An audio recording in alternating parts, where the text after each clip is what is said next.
Hello and I welcome you to Vigyan recharge. आज की video उस अकेली सच्ची घटना पर आधारित है जो वैज्ञानिकों के द्वारा साबित की गई है। कहने का मतलब ये है, एलियंस आए, दो लोगों को उठाकर ले गए, उन पर एक्सपेरिमेंट किए और वापस छोड़ गए, और ये बात उन दोनों को पता भी नहीं थी। फिर वैज्ञानिक आए, उन दोनों को फिर से उठाया, उन दोनों पर हाथ आजमाया और उन्हें हिप्नोटाइज करके उनके अंदर से जानकारी निकाली। तब जाकर ये बात पता लगी कि दुनिया की पहली एलियंस के द्वारा की गई किडनैपिंग हो चुकी है। अब एलियंस ने उन्हें कब उठाया, कैसे उठाया, उन पर कौन से एक्सपेरिमेंट किए और ये बात पूरी दुनिया को कैसे पता लगी या उन वैज्ञानिकों को कैसे पता लगी कि ये दो लोग एलियंस के साथ हाय हेलो करके वापस आए हैं, क्योंकि ये बात तो उन दोनों को खुद भी नहीं पता थी। आइए जानते हैं क्या है पूरा माजरा। और हाँ, इस वीडियो के खत्म होने के बाद आपको वो सबूत भी मिलेंगे जिन्हें देखने के बाद किसी को भी यकीन आ जाएगा कि ये घटना शायद बिल्कुल सच ही है। 19 सितंबर 1961 बेटी और बार्नी हिल अपनी नई नई शादी का हनीमून मनाने नाइग्रा फॉल जाते हैं। नॉर्मल सी चीज है, अपने यहाँ भी शादी के बाद घूमने के लिए जाते हैं। अब भैया बेटी हिल थी सोशल वर्कर यानी समाज सेवी, और उनके हस्बैंड बार्नी हिल ये थे यूएस पोस्टल डिपार्टमेंट में, बोले तो चिट्ठी विभाग, लेटर वेटर होते हैं ना, हाँ उसी डिपार्टमेंट में। अब इनको ये खबर लगी कि 20 तारीख को तूफान आएगा और इन्हें 20 तारीख को वापस लौटना था, तो कहीं ये फंस ना जाएं, इस वजह से ये 19 सितंबर को ही वहाँ से निकल पड़ते हैं और प्लान बनाते हैं कि रात भर ड्राइव करेंगे और सुबह तक पहुँच जाएंगे। तो ये व्हाइट माउंटेन्स के बीच में से गुजरती हुई सड़क पर अपना मजे से जा रहे थे, और ये वही जगह थी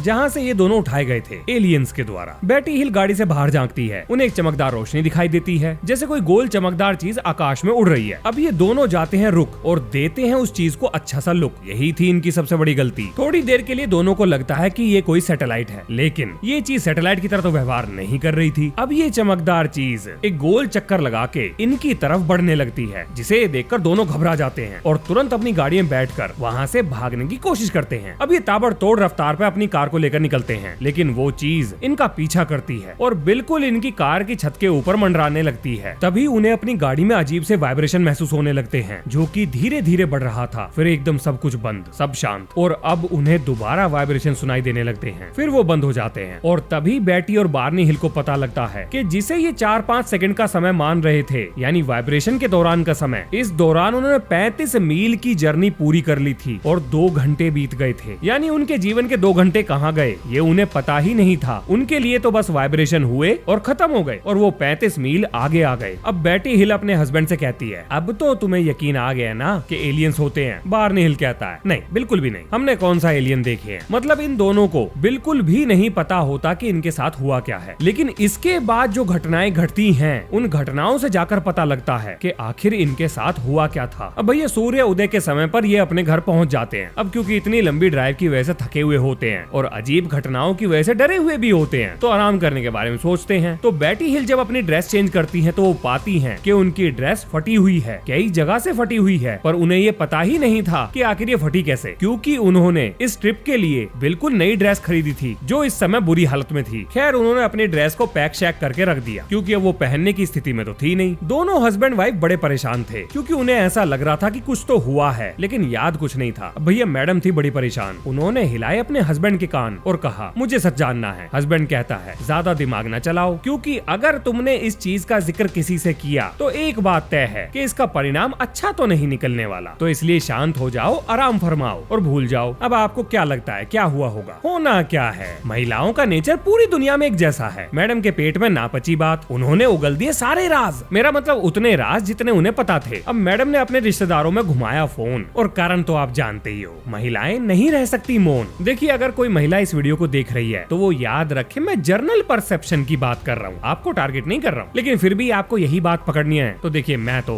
कुछ भी नहीं कर सकता इस चीज में। तो मैडम ने अपने एक ऐसे रिश्तेदार को फोन मिलाया जिनका पड़ोसी एक फिजिसिस्ट था। ये फिजिसिस्ट आपको हर जगह मिलेंगे, आप तो जानते ही हो, विदेशों में बहुत डिमांड है फिजिक्स के जानकारों की, क्योंकि हर घटना को एक्सप्लेन करने की ठेकेदारी उन्हीं के पास है। उदाहरण के लिए ये सुनो, चंदन का मुंडन, टेक्नोलॉजी का बंधन, करते हैं दुख दूर सारे, पढ़े लिखे फिजिसिस्ट हमारे। ये मैं क्या कर रहा हूँ। चलो कहानी पे आगे बढ़ते हैं। अब मैडम के रिश्तेदार ने फिजिक्स वाले भाई साहब को ये चीज बताई, तो उन्होंने ये कहा कि एक मैग्नेटिक कंपास खोजो और उसे अपनी गाड़ी के आसपास ले जाओ और देखो क्या कंपास अजीब तरीके से व्यवहार करता है। ऐसी स्थिति में अपने यहाँ तंत्र मंत्र डिपार्टमेंट नींबू घुमाता, लेकिन विदेशों में कंपास घुमाया जाता है। तो मैडम के पास एक कंपास था, वो कंपास वो गाड़ी के पास ले गई। उन्होंने ये देखा कि गाड़ी पर अजीब अजीब से सफेद धब्बे बने हुए हैं, और जैसे ही वो इस कंपास को धब्बों के आसपास लेकर गई, कंपास की सुई जोर जोर से घूमने लगी। इसका क्या मतलब हुआ? इसका मतलब ये हुआ कि गाड़ी के कुछ हिस्से जबरदस्त मैग्नेटाइज मैग्नेटाइज हो चुके थे। अब इस बात का क्या मतलब हुआ? तो भैया इस बात का मतलब ये है कि गाड़ी किसी मैग्नेट के संपर्क में आई थी, या आप ये भी कह सकते हैं कि मैग्नेटिक फील्ड के संपर्क में आई थी। अब ये मैग्नेटिक फील्ड कहां से आती है? तो मैग्नेटिक फील्ड आती है इलेक्ट्रिक फील्ड से। अब जंगल में इलेक्ट्रिक फील्ड कहां से आएगी? तो ये इलेक्ट्रिक फील्ड उसी चीज से आएगी जो इलेक्ट्रिसिटी पर चल रही होगी, और जंगल में इलेक्ट्रिसिटी पर सिर्फ वो एलियन शिप ही चल रहा होगा। तो सारी चीजें एक ही बात की तरफ इशारा कर रही थी कि कुछ तो ऐसा हुआ है जिसकी जानकारी मैडम के दिमाग से मिटा दी गई थी। अब देखिए, अगर आप ये सोच रहे हैं कि आखिर मैग्नेटिक और इलेक्ट्रिक फील्ड का यूएफओ से क्या लेना देना, तो जरा ध्यान दो। प्रोजेक्ट ब्लू बुक में जे एलन हाइनेक ने हमें ये बात बहुत अच्छे से बताई थी कि जिस जगह भी एलियन साइटिंग हुई है, यानी एलियंस को देखा गया है या एलियन शिप की लैंडिंग हुई है, वो जगह हाईली मैग्नेटाइज्ड पाई गई है। अब क्योंकि professor J Allen Hynek UFO से जुड़ी हुई चीज के एक्सपर्ट थे, तो काफी फेमस भी थे, और क्योंकि वो एक थ्योरेटिकल फिजिसिस्ट भी थे, तो उनके द्वारा कही गई बातों को देश विदेश में बड़े ध्यान से सुना जाता था और माना भी जाता था। इसीलिए यूएफओ से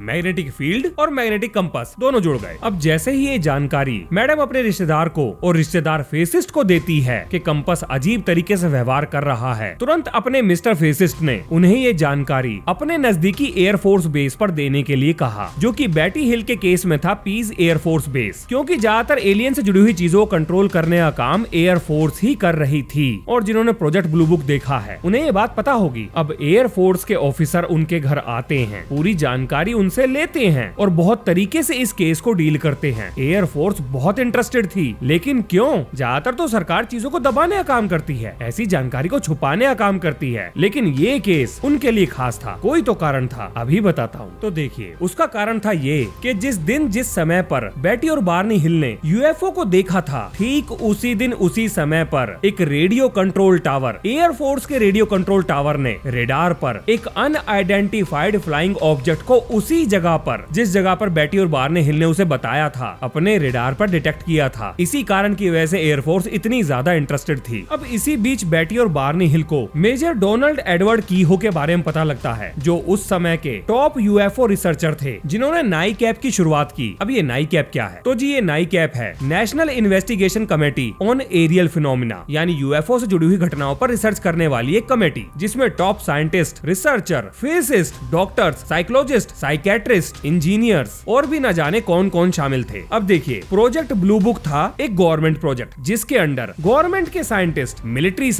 मिलिट्री इंजीनियर्स, फाइटर पायलट्स, ये सब मिलकर एलियन से जुड़ी हुई चीजों को इन्वेस्टिगेट कर रहे थे और लोगों को एक्सप्लेन करते थे। लेकिन नाईकैप एक प्राइवेट संस्था थी जो अपने दम पर इस तरह की चीजों को इन्वेस्टिगेट कर रही थी, और इसके हेड थे रिटायर्ड मेजर डोनाल्ड एडवर्ड कीहो, जिन्होंने एलियंस को लेकर यूएस गवर्नमेंट की सारी पोल पट्टी खोलने का ठेका उठा रखा था। अब नाईकैप से जुड़े हुए रिसर्चर्स को इस घटना के बारे में पता लगता है, तो वो इन दोनों के घर पे आ धमकते हैं और शुरू होता है सवाल जवाब का सिलसिला। इन दोनों के पास जो भी जानकारी थी, ये सारी चीजें पूरी ईमानदारी से उन्हें बता देते हैं। अब देखिए, नाईकैप के लोग ऐसे नहीं थे कि किसी के भी द्वारा बताई गई बातों पर यकीन कर लें। वो दोनों लोगों को अलग अलग कमरों में बैठाकर इनका इंटरव्यू लेते हैं, इनके द्वारा बताई गई जानकारी को मैच करते हैं, जो बिल्कुल मैच हो जाती है। ना तो इन्होंने बढ़ा चढ़ाकर चीजों को बताया था, और ना ही इनकी बातों से ऐसा लग रहा था कि ये झूठ बोल रहे हैं, क्योंकि जिस समय पर हर दूसरा अमेरिकी नागरिक यूएफओ का झंडा उठाकर दौड़ रहा था, उस समय पर ये इस घटना को छुपाना चाह रहे थे। ये नहीं चाहते थे कि इनके साथ जो हुआ उसके बारे में लोगों को जानकारी मिले। और अब आता है इस वीडियो का सबसे इम्पोर्टेंट भाग, यानी एंट्री होती है साइकाइट्रिस्ट की, जो इन दोनों को हिप्नोटाइज करके इनके अंदर से छुपी हुई जानकारी को बाहर निकाल कर लाएंगे। वो जानकारी जो इनके दिमाग के अंदर तो है, लेकिन इन्हें नहीं मालूम, यानी एलियन शिप पर इनके साथ क्या क्या हुआ, या मैं यूं कहूं कि वो 2 घंटे जो इन्हें याद नहीं है, उस दौरान क्या हुआ था। और जो डॉक्टर इस थेरेपी को कर रहे थे, वो अमेरिका के लीडिंग रिग्रेसिव हिप्नोसिस के एक्सपर्ट डॉक्टर बेंजामिन साइमन थे। सबसे पहले डॉक्टर बार्नी हिल को हिप्नोटाइज करते हैं और डीप स्लीप में जाने के बाद उनसे सवाल जवाब शुरू करते हैं। बार्नी हिल उन्हें बताता है कि उन्हें अजीब तरीके के वाइब्रेशन सुनाई दे रहे हैं, और अब वो उस वाइब्रेशन से बचने के लिए अपनी गाड़ी को एक कच्चे रास्ते की तरफ मोड़ देता है, जहां थोड़ी दूर जाने के बाद ही उसे बहुत तेज रोशनी दिखाई देती है, और कुछ ना देख पाने के कारण वो अचानक से ब्रेक लगाता है, और वो देखता है कि उसकी गाड़ी के सामने कुछ लोग खड़े हैं जिनका सर इंसानों से बड़ा है, और वो धीरे धीरे गाड़ी की तरफ चल के आ रहे हैं। और बार्नी कुछ नहीं कर सकता, मानो उसका शरीर जम गया हो। वो बार्नी को गाड़ी से बाहर निकालकर अपने साथ एलियन शिप में लेकर जाते हैं और उसे उसे एक टेबल पर लेटा दिया जाता है। उसके बाद अजीब से दिखने वाले इंस्ट्रूमेंट्स की मदद से उसकी गर्दन पर चारों तरफ उन चीजों को घुमाया जाता है, मानो जैसे वो बार्नी की हड्डियों के ढांचे को एग्जामिन कर रहे हों। फिर वो कुछ नुकीली चीज लेते हैं और बार्नी के शरीर में जगह जगह उसे घुसाते हैं। वो उसकी स्किन के टुकड़े को भी निकालते हैं, उसके नर्वस सिस्टम को चेक करते हैं और उसके बाद जब बार्नी को होश आता है तो वो अपने आप को वापस गाड़ी में पाता है। ये सारी चीजें सुनकर मिसेस बार्नी हिल यानी बेटी हिल बुरी तरह से घबरा जाती हैं, क्योंकि उन्हें नहीं मालूम था कि जब वो डीप स्लीप में जाएंगी तब वो कौन कौन से राज उगलेंगी। बेटी हिल भी सेम चीज बताती हैं कि बार्नी अचानक से कच्चे रास्ते की तरफ अपनी गाड़ी मोड़ लेता है और एलियंस बेटी हिल को भी एलियन शिप के अंदर लेकर जाते हैं, लेकिन बार्नी हिल से अलग। लेकिन बेटी हिल एलियंस के हाथों से अपने आप को छुड़ाने के लिए धक्का मुक्की करती हैं, जिसमें उनके कपड़े फटते हैं, पर वो एलियंस के चंगुल से अपने आप को नहीं छुड़ा पाती। अब क्योंकि बेटी हिल ने जो ड्रेस पहनी हुई थी उसमें जिप लगी थी यानी चेन लगी थी, तो एलियंस एक हुक नुमा चीज से उनकी चेन को खोल देते हैं और उन्हें एक टेबल पर लिटा दिया जाता है। और अब शुरू होता है फिजिकल एग्जामिनेशन। वो बेटी हिल के हड्डियों के ढांचे को स्कैन करते हैं, उनकी स्किन के सैंपल लेते हैं और एक लंबी सी सुई नुमा चीज को उनकी नाभि में घुसा देते हैं, जो बहुत दर्द करती है। और इसके बाद जब उन्हें होश आता है तो वो अपने आप को गाड़ी में पाती हैं। बेटी और बार्नी हिल के साथ क्या हुआ था ये उन्हें खुद भी नहीं पता था, लेकिन हिप्नोसिस में जाने के दौरान उनके दिमाग से इस जानकारी को निकाला जाता है और तब जाकर उन्हें पता लगता है कि आखिर उनके साथ क्या हुआ था, आखिर उनके जीवन के 2 घंटे कहाँ गए, एलियंस ने उनके साथ क्या किया था और वो वाकई में सच में एलियन शिप के अंदर गए थे। इसके बाद डॉक्टर साइमन अपनी रिपोर्ट बनाते हैं और वो कहते हैं, मैंने आज तक इतनी अजीब चीज नहीं देखी, ना ही किसी के दिमाग से इतनी अजीब जानकारी निकाली है। मैं नहीं जानता कि इसमें कितना सच है, क्योंकि इन दोनों के साथ जो भी हुआ उस पर यकीन करना मुश्किल है, लेकिन यकीन ना कर पाना उससे भी ज्यादा मुश्किल है। लेकिन डॉक्टर साइमन ने अपनी रिपोर्ट में ये भी कहा कि अक्सर ऐसा होता है कि जो चीजें हम अपने सपनों में देखते हैं अगर वो बार बार रिपीट होती चली जाएं, तो हमारे दिमाग के किसी कोने में एक मेमोरी बन जाती है, जिसे हम बिल्कुल सच्ची घटना मान लेते हैं, जैसे वो घटना हमारे साथ सच में घटी हो। लेकिन एक साथ 2 अलग लोगों के दिमाग में एक ही जैसी जानकारी कैसे हो सकती है, ये था वो सवाल जिसका जवाब किसी के पास भी नहीं था। बेटी और बार्नी हिल के अखबारों में चर्चे ही चर्चे थे, लेकिन वो ये नहीं चाहते थे। वो अपना घर छोड़कर चले जाते हैं, दूसरी जगह शिफ्ट हो जाते हैं। लेकिन अखबारों की मदद से जब आसपास के लोगों को इस चीज के बारे में पता लगता है, उस जगह के लोगों को पता लगता है जिस जगह पर बेटी और बार्नी हिल के साथ ये घटना हुई थी, तो दर्जनों लोग इस बात को एक्सेप्ट करने के लिए सामने आते हैं कि जिस दिन का जिक्र बेटी और बार्नी हिल ने किया है, उस दिन उन्होंने भी इसी तरह की अजीब सी चीज उस जंगल में से उड़ती हुई देखी थी। कितनी अजीब बात है। समाज में अगर कोई अपराधी अपराध करता है तो अगर उसके खिलाफ 1-2 सबूत मिल जाएं, 1-2 गवाही हो जाए, तो हम उसे गुनहगार मान लेते हैं। Narco test, lie detector test, यहाँ तक कि हिप्नोसिस करके भी जानकारी निकाल कर उसे अपराधी मान लिया जाता है। और यहाँ पर इतने सारे सबूत होने के बावजूद भी समाज इस चीज को आसानी से हजम नहीं कर पाएगा। अब आपको ये तो याद ही होगा कि मैंने इस वीडियो में बेटी हिल की ड्रेस के बारे में बताया था जो फट गई थी। अब बेटी हिल ने उस ड्रेस को फेंका नहीं था, बल्कि संभाल के रख लिया था। ये सोचकर संभाल के रख लिया था कि उनके साथ क्या हुआ, उस घटना की याद का ये एक सबूत होगा। अब क्योंकि बेटी हिल ने ये ड्रेस दोबारा कभी पहनी नहीं थी, तो जाहिर सी बात है ये बिल्कुल उसी अवस्था में होगी जैसी उन्होंने छोड़ी थी। अब इस ड्रेस को एग्जामिन करने पे ये पाया गया कि इस ड्रेस के अंदर ऐसे बायोलॉजिकल सबूत मौजूद थे, यानी लिक्विड के निशान थे, जिससे ये बात साबित हो रही थी कि उनके साथ कुछ तो हुआ था। बेटी और बार्नी हिल की मिस्ट्री एक ऐसी चीज है जो आज तक नहीं सुलझी। सुलझेगी भी कैसे? क्योंकि विज्ञान में जितने भी तरीके किसी चीज को झुठलाने के लिए इस्तेमाल किए जाते हैं, वो सारे तरीके इस घटना पर फेल हो गए थे। अगर हम ये मान लें कि ऐसा कुछ हुआ ही नहीं था, या फिर ऐसा हो भी सकता है कि ये घटना सच्ची हो। अब बात करते हैं सबूतों के बारे में। तो देखो भैया, बेटी और बार्नी हिल का रेडियो इंटरव्यू, डॉक्टर साइमन की रिपोर्ट, प्रोजेक्ट ब्लू बुक के अंडर बेटी और बार्नी हिल का केस और नाई कैप की रिपोर्ट, ये सारी चीजें पब्लिक डोमेन में मौजूद हैं। अब इनमें से जो चीजें बिना कॉपीराइट की गुड़गुड़ के मैं आपको दिखा सकता हूँ, वो इस वीडियो के साथ जोड़ने की कोशिश करूंगा। बाकी आपके क्या विचार हैं इस घटना के ऊपर जरूर साझा करना। मिलते हैं नेक्स्ट वीडियो में। जय हिंद, जय Bharat.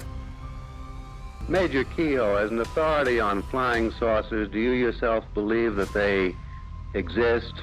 Well, I'm positive they exist. The weight of the evidence makes it impossible to arrive at any other conclusion. What tangible evidence do you have?